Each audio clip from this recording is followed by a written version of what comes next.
La ofensiva del polvo tiene que ver con que el tiempo no se detiene.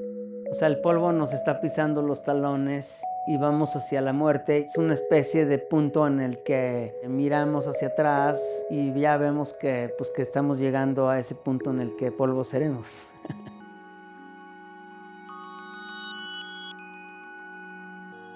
Mucho de mi trabajo tiene que ver con la vivienda de México, que la mayoría de esta está inacabada casi siempre.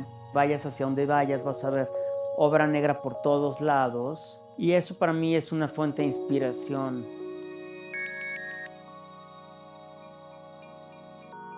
El proceso creativo está lleno de tomas de decisiones. Uno tiene que esperar y ser pausado, y a veces la respuesta llega mucho tiempo después. Ciertamente me quedo con una pieza en la casa un tiempo y después me aburre su forma y la hago más grande, o le corto un muro o le hago una ventana, que es una cosa que sucede con la vivienda mucho, ¿no?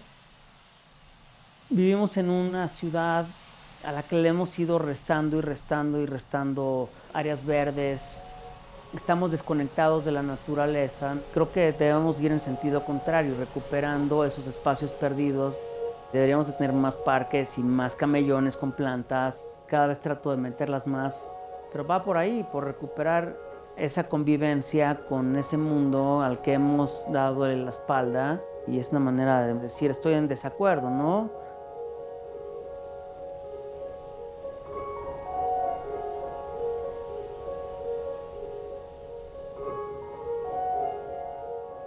Tenemos esa fantasía por el mundo en ruinas y esas imágenes de ciencia ficción. Si estas ciudades se deshabitaran, pues va a pasar eso, ¿no? Va a regresar la vegetación. Abandonas una casa unos cuantos años, la humedad rompe el techo y luego se vuelven macetas esas casas. Y muchos trabajos que ven aquí, escultóricos, que representan estos patios o alamedas, hablan un poquito de eso, de recuperar espacios públicos.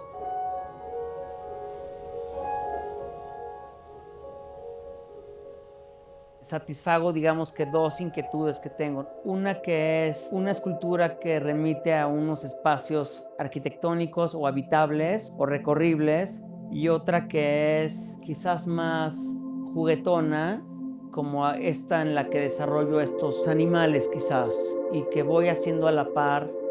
Estas piezas, por ejemplo, son asientos. Las he pensado como para que estén en un patio y la gente las utilice como sillas.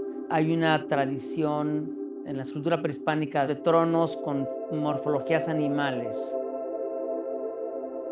Parte grande del cuerpo de trabajo que aquí se presenta tiene la intención de seguir siendo utilizables como objetos que comparten una vida, pues, dentro de la casa y dentro del ámbito también del arte.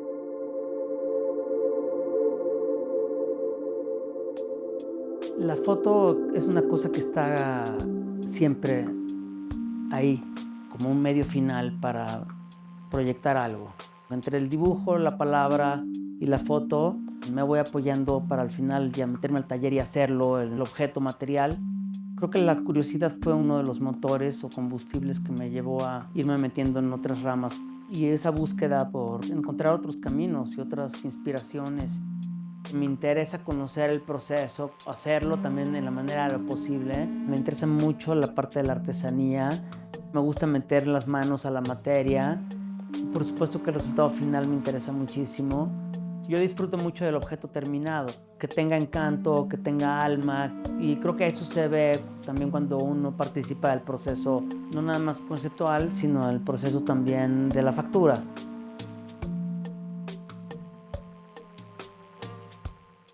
Si uno realmente es artista o si realmente tiene ese impulso, no le puedes no hacer caso. Esta expo que reúne este conjunto de trabajos de distintas épocas es muy conmovedor, por supuesto, verlo. Veo eso, veo esas como que distintas búsquedas que he tenido y que sigo teniendo, y que algunas cosas están más o menos resueltas, otras no. Nunca nos va a dar el tiempo para hacer todas las cosas que queremos.